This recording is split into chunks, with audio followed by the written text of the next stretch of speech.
to Hashim, but I just want to point out something. Yeah.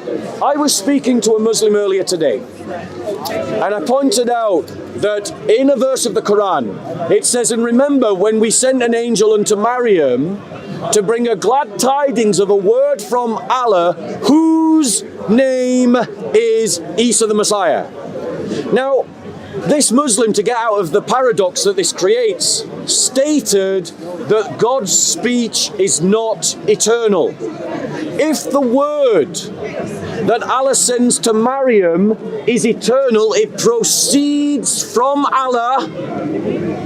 Does that proceeding from Allah happen eternally? Okay, so you haven't answered about the co-equality, so maybe you'll do that the next time. I said if the Father is equal in nature to the Son, then the Father and the Son, they should both have this property of aseity. That means they should be able to generate. So if the Son, imagine if the Father can generate the Son, can the Son generate a grandson? Okay, because if you're going to use language and if you're going to use that to describe the ontological nature of the Father and the Son, then the co-equality has no meaning if the language doesn't fit what you're trying to describe here.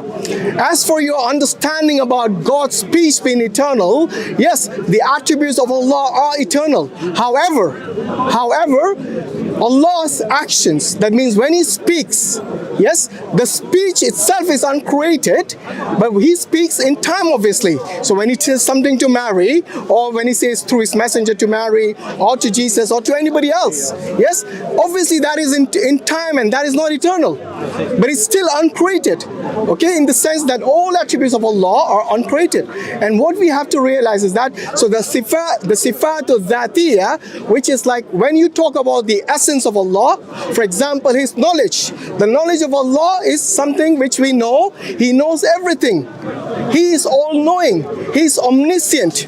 However, in the case of the Christianity, like for example, once the Son has incarnated, He becomes ignorant of the last hour, which He says only the Father knows. Hence, it excludes the Holy Spirit as well. So we got two attributes of Allah. One is, two categories of the attributes of Allah. One is sifat al-dhatiyya, which is His essence, which we know is eternal and uncreated. But in the case of sifat fa'aliyya, which is the actions, then that can be the sifat or the attribute is still uncreated, but it can happen in time. Okay, so it speaks in time, obviously. It creates in time. So we know these things.